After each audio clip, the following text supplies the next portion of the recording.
This is the Democrat from New York, Jerry Nadler, the chairman of the House Judiciary Committee. Let's drop on in. Associates are subjects, and in some cases targets, of the investigation.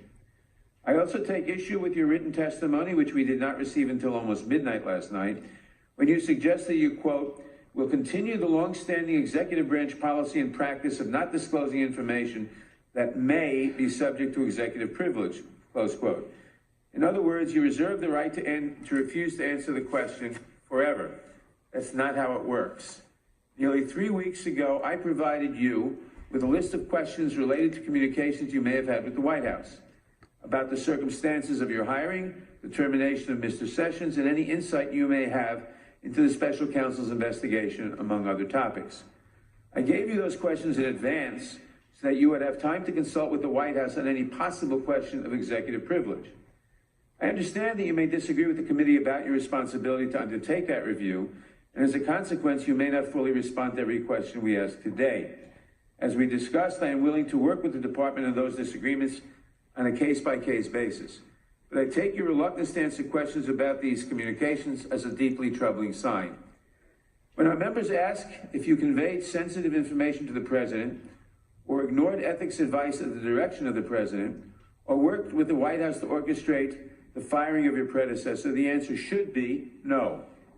Your failure to respond fully to our questions here today in no way limits the ability of this committee to get the answers in the longer run, even if you are a private citizen when we finally learn the truth. And although I am willing to work with the department to obtain this information, I will not allow that process to drag out for weeks and months. The time for this administration to postpone accountability is over. It is my intent that there be no surprises today. We have laid all of the groundwork for this hearing out in the open. We have given you months to prepare.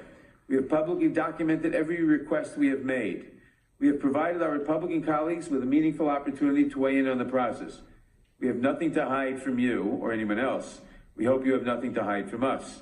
Despite the ethics advice you were given, Mr. Whitaker, you insisted on remaining in charge of the special counsel's investigation, a job that comes with the responsibility to protect the special counsel until his work is complete. Your testimony here today is vital to that responsibility and to our shared responsibility to find the truth, to protect the department, and to follow the facts and the law to their conclusion. Thank you. It is now my pleasure to recognize the ranking member of the Judiciary Committee, the gentleman from Georgia, Mr. Collins, for his opening statement. Thank you, Mr. Chairman. Thank you, Acting Attorney General, for being here. But I would like to thank, I'll start off with this way, and I also want to thank the chairman for a show of honesty. We now have the reason for this hearing. It has nothing to do with the oversight of DOJ. It has everything to do, as we found out this morning in a document dump from the Democratic side of this committee and also another committee, that this is nothing more than a character assassination.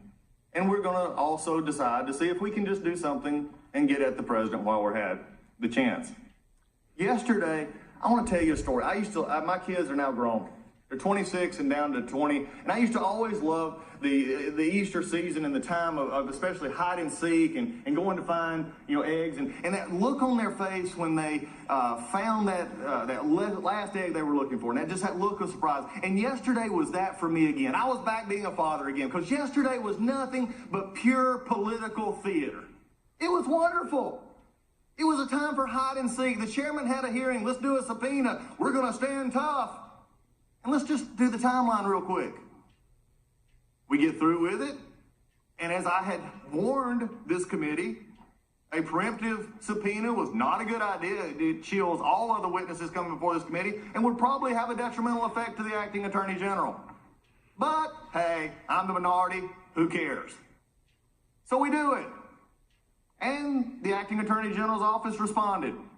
At about 5 o'clock, the chairman sent a letter saying, we know we'll examine it on a case-by-case basis. The acting attorney general said, no, we need assurances that you're not going to issue a subpoena today or yesterday or today. So, okay, we're back and forth. DOJ, as I understand, he said, no, that's not enough assurance. And we were informed around a certain time last night, about 7 o'clock last night, that an agreement had been made, and it was a full K by the committee chairman. No subpoenas today. So everything that we did earlier in the day was a complete waste of time. Now, what was even worse about this, and let's talk about, Twitter accounts. Last night around 8 o'clock, the chairman's Twitter account said Acting Attorney General was going to show up today at 9:30. The interesting thing about that is they linked to the 5 o'clock letter, not this letter, which I asked now to be admitted to the record, which, by the way, I was CC'd on, but never, I guess this is it. But we're going to put this into the record now. The letter to the Acting Attorney General, in which the chairman of this committee says there will be no subpoena tomorrow, and any differences we have we'll work on later. And I ask unanimous consent that be entered into the record. Without objection.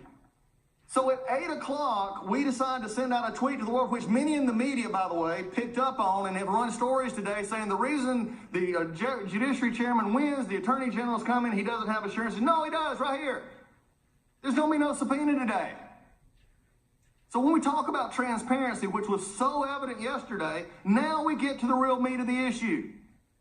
It is also amazing to me, as I said yesterday, when you come here and you put an issue of this hearing, yes, on Thursday, Bill Barr was approved out of the Senate Judiciary Committee. By next Thursday, he will be the Attorney General. This gentleman right here is finishing up the last term of Acting Attorney General. He was willing to come, but yet we had the charade yesterday. This hearing is pointless, and basically it was made even more pointless by the chairman's opening statement. This is not about what the good men and women at the Department of Justice are doing. This is not about FBI agents who are doing their job. It could be about the FBI agents that we on our side have talked about that didn't do their job, and we'll probably hear a lot about that today. There's plenty of frustration of issues of DOJ oversight. But, sir, I'm not sure, frankly, that the oversight of your financial situation from 2014 to 2016 has anything to do with this hearing. It's beyond the scope of this hearing. So if this is what we're going to do, if this is where we're going, then I want to remind everyone that this is not the Senate. If my friends on the other side of the aisle of this committee wanted to do a confirmation hearing, they just ought to set it up front. And if they want to do a confirmation hearing on senators, run for Senate. This is not a confirmation hearing. This is a Department of Justice oversight hearing. Supposedly, I'm sorry. Back to theatrics again. The curtain opened up and we found out what was really going on. No, we want to damage the president. We want to talk about your private conversations. We want to talk about what you did and why the president, a most amazing quote I just heard a moment ago. We want to know why the president may have put you there for what he got. That's offensive. When we look at this and we go through this, Mr. Whitaker, there are a lot of issues that we've discussed personally, and as also as far as knowing this and discussing things that we could do at oversight that, frankly, on our side, we're frustrated with. And that's going to come out today. But for the chairman to do what we did yesterday, to have this hide-and-seek game, to play it all on, and then to willingly mislead the press and everybody else to think you're coming here today because of a partial assurance, not a full-blown cave, which is exactly what happened in this letter, is a travesty not only to this committee, but to the people watching and the reporters who thought it was real. When we look forward into this hearing today, it's time on this one, if this is the way we're going to go, then we'll have plenty of stunts. We're going to have plenty of theatrics. Bring your popcorn. I'm thinking about maybe we just set up a popcorn machine in the back, because that's what this is becoming. It's becoming a show.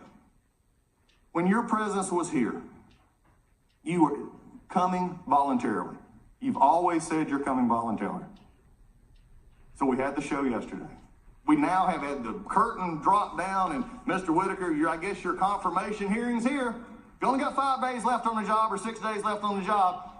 We could join together with the chairman and say, Mr. Barr, come in here, because you've been actually the Attorney General. Mr. Barr has been the Attorney General. He's been before this committee before. We could have had substantive hearings, but no, we're going to have a show. Dog and pony show. Let's get it out. This is the most amazing thing but I go back to something. Sometimes as a father, I started this as a father, I'm going to end it as a father. I give my kids advice and they look at me like, Dad, I love you. But then they give me that sort of dog look. I don't believe you. You know the sad part about this is we predicted it all yesterday.